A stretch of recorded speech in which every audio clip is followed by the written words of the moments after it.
Pernahkah kita mengalami situasi di mana informasi kesehatan yang kita sampaikan atau terima justru menimbulkan kebingungan, bahkan miskomunikasi? Dalam dunia kesehatan, pesan yang tidak tersampaikan dengan baik bisa berdampak besar, bukan hanya pada pemahaman, tetapi juga pada keputusan yang diambil oleh individu. Oleh karena itu, dalam presentasi kali ini kita akan membahas bagaimana mengelola pesan dalam komunikasi kesehatan agar lebih efektif, jelas, dan berdampak positif bagi penerimanya. Berikut adalah penjabaran lebih mendalam mengenai materi subbab mengelola pesan dalam komunikasi kesehatan.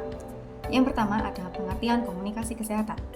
Komunikasi kesehatan adalah proses penyampaian informasi terkait kesehatan kepada individu atau kelompok dengan tujuan untuk meningkatkan pemahaman, kesadaran, dan perilaku yang mendukung kesehatan.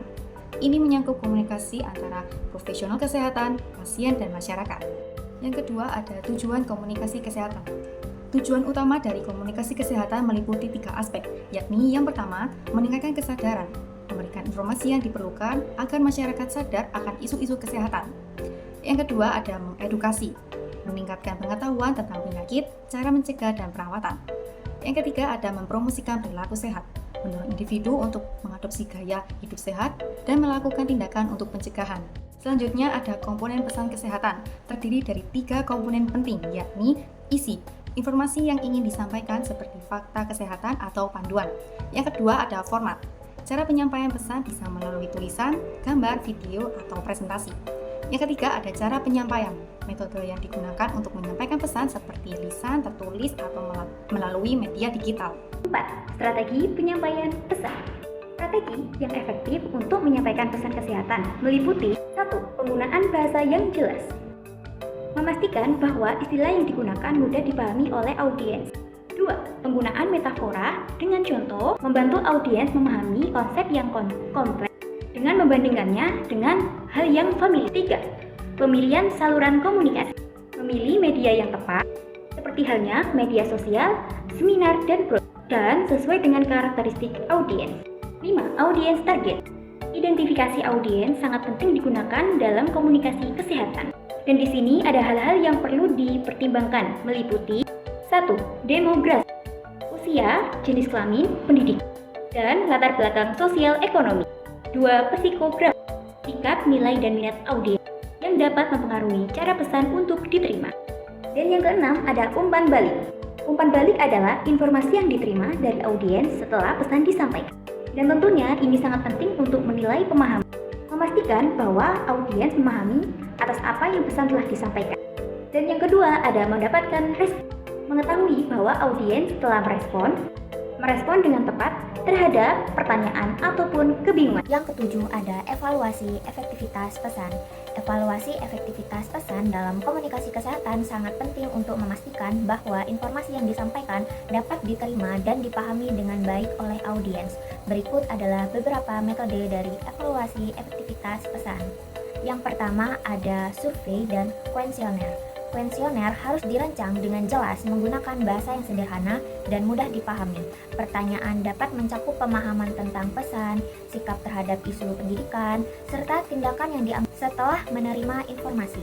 Penting untuk mengidentifikasi dan memilih sampel audiens ini bisa meliputi kelompok usia, jenis kelamin, latar belakang pendidikan, dan faktor demografis. Kedelapan ada tantangan dalam komunikasi kesehatan.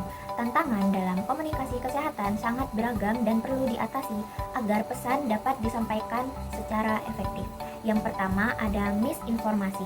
Misinformasi dapat menyebar dengan cepat melalui media sosial dan platform online. Oleh karena itu, penting untuk memiliki strategi untuk mengidentifikasi dan mengoreksi informasi yang salah. Yang kedua ada stigma. Stigma terhadap kondisi kesehatan seperti HIV, kesehatan mental, atau penyakit kronis dapat menghambat individu untuk mencari bantuan. Menggunakan cerita dan testimoni dari individu yang mengalami kondisi tersebut dapat membantu mengubah persepsi negatif dan meningkatkan pemahaman. Kesembilan ada penggunaan media. Media memainkan peran penting dalam menyampaikan pesan kesehatan. Ada beberapa jenis media dan cara penggunaannya. Yang pertama ada media sosial. Media sosial memungkinkan interaksi langsung antara penyampaian pesan dan audiens. ini juga memberi ruang untuk diskusi dan pertanyaan yang dapat memperdalam pemahaman.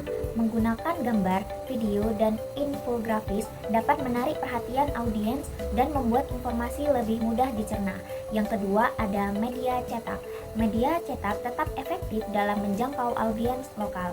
Distribusi di tempat-tempat strategi seperti klinik, sekolah, dan pusat komunitas dapat meningkatkan visibilitas pesan. Yang ketiga adalah siaran. Menggunakan siaran untuk menjangkau audiens yang lebih luas, program kesehatan di radio atau televisi dapat memberikan informasi yang bermanfaat serta menjawab pertanyaan dari masyarakat. Dengan memahami dan mengatasi tantangan yang ada, serta memanfaatkan berbagai media secara efektif, komunikasi kesehatan dapat dilakukan dengan sukses dan berdampak positif bagi masyarakat. Sebagai kesimpulan, pentingnya komunikasi kesehatan yang efektif tidak bisa kita abaikan. Dengan mengelola pesan secara baik, kita dapat meningkatkan kesadaran masyarakat, mendidik individu tentang isu-isu kesehatan, dan mendorong perilaku sehat yang dapat meningkatkan kualitas hidup. Mari kita ingat bahwa diri kita memiliki pesan dalam menyebarkan informasi kesehatan yang benar dan bermanfaat.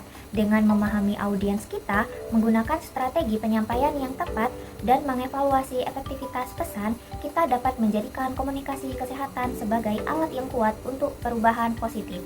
Sekian dari kelompok saya, terima kasih.